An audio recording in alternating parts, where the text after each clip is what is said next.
Oke, saya mau ke Pak Saud. Pak Saud, Anda sebagai orang yang cukup lama dari mantan komisioner KPK untuk melihat dari internal lah saya sebut ya, sempat berada di internal juga, melihat apakah rencana yang akan dilakukan oleh KPK saat ini dengan melibatkan para narapidana korupsi ini bisa disebut efektif atau justru kontraproduktif Pak Saud untuk pemberantasan korupsi?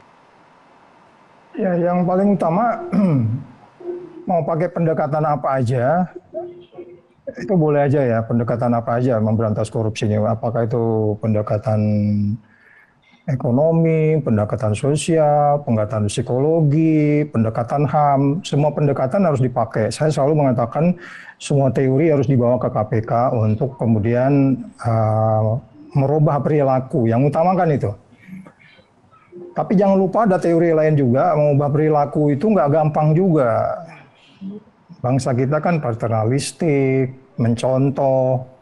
Nah, terus kalau Anda membawa dalam gerombolan atau dalam rombongan Anda orang-orang yang punya background, ya quote and quote seperti yang kita kenal di masa lalu ada daftar yang terkait dengan hal terkait dengan pidana korupsi. Jadi upaya kita untuk membawa mereka join di tim kita untuk memberantas atau mencegah itu sedikit banyak pasti terdistorsi atau noise lah. Belum lagi kalau kita bilang mural-muralnya gitu kan, urus aja moralmu jangan muralku kan gitu, itu contoh-contoh kayak gitu kan disebut-sebut di masyarakat. Jadi artinya orang yang Mr. Clean aja itu bermasalah. Apalagi kalau dia umpamanya ada masalah di masa lalu. Tetapi sekali lagi, sebaiknya memang dipakai semua pendekatan. Orang sudah dihukum, sudah tobat, sudah kembali ke keluarga, lepas mereka di penjara seperti apa ya, kita juga tahu mosaik di dalam kayak gimana. Tetapi yang paling penting adalah kita harus pakai kembali yang saya bilang tadi, kalau kita bicara semua pendekatan, harus ada yang prioritas. Apakah itu prioritas? Kalau saya tanya sama Pak Gufron bilang prioritas. Tapi masyarakat bilang nggak prioritas. Yang prioritas malah mungkin petani yang nggak bisa nyebrang ke kali sebelah karena jembatannya jatuh, karena dikorupsi. Mungkin dia lebih memberi inspirasi di dalam mencegah dan memberantas korupsi gitu loh. Jadi sekali lagi tidak ada yang salah kalau kita mau ini. Tapi saya pikir kembali, apakah itu masih merupakan sebuah yang kalau kita bicara memberantas korupsi kan efektif, efisien, dan seterusnya. Apakah itu efektif, apakah itu efisien, apakah itu mendorong perubahan, apakah itu membawa perilaku Indonesia yang sejak merdeka sampai hari ini nggak berubah-berubah. Kalau berubah, COVID-nya nggak kayak gini kita nih. Oke, coba langsung ya kan? ditanggapi. Pak Gufron, boleh apakah ini efektif, efisien, dan prioritas ini untuk melibatkan mantan narapidana korupsi? Ya. Sepakat sebagaimana disampaikan oleh Pak Saud. Jadi ini memang bagian dari strategi KPK dalam sula pendidikan dan peran serta masyarakat.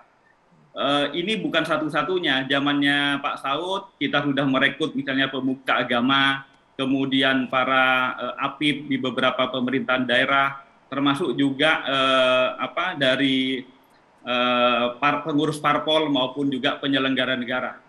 Itu yang kami lanjutkan bahwa ada sisi lain supaya masyarakat tahu langsung derita dan juga nestapanya, bukan hanya perspektif narapidana, tapi juga mungkin cerita dari keluarganya, dari anak-anaknya bagaimana terhinanya sebagai seorang koruptor, supaya kemudian diceritakan kepada para penyelenggara negara lainnya supaya tidak kemudian mengikuti jejak yang sama. Itu harapannya.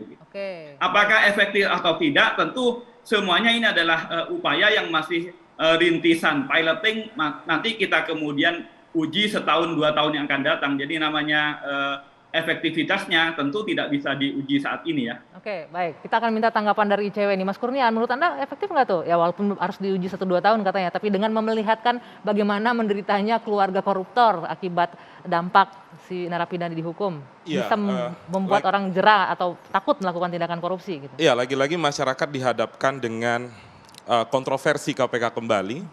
Karena kalau kita cermati lebih lanjut sebenarnya awal mula persoalan ini ada pada akhir Maret lalu. ketika KPK mengunjungi sosialisasi pencegahan di Sukamiskin. Ya.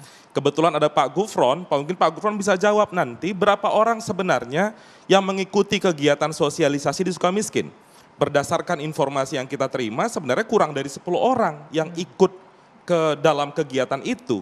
Aktor-aktor koruptor yang berskala besar, yang suapnya luar biasa besar, menimbulkan kerugian negara. Coba Pak Gufron jawab, apakah ada koruptor-koruptor besar yang ikut dalam kegiatan itu? Yang pertama. Yang kedua, sudah pasti kalau ini ditindaklanjuti secara serius, pasti akan memboroskan anggaran. Karena pasal 4 Undang-Undang KPK menegaskan bahwa KPK bertujuan untuk meningkatkan daya guna pemberantasan korupsi. Pertanyaan refleksinya adalah, apa gunanya meminta testimoni dari koruptor untuk supaya masyarakat sadar. Oke. Masyarakat makin kesal, bukan hanya kepada koruptor itu, tapi kepada penyelenggara, yaitu KPK. Baik. Dan kalau cermati lebih lanjut, sebenarnya yang dibutuhkan diminta testimoni bukan pelakunya, tapi korbannya, misalnya korban korupsi bansos, itu yang KPK wawancara. Oke. Ada ratusan juta orang kok koruptor yang dipilih. Nanti kita minta tanggapan Pak Gufron, usai jeda kita kembali sesaat lagi di Dua Sisi.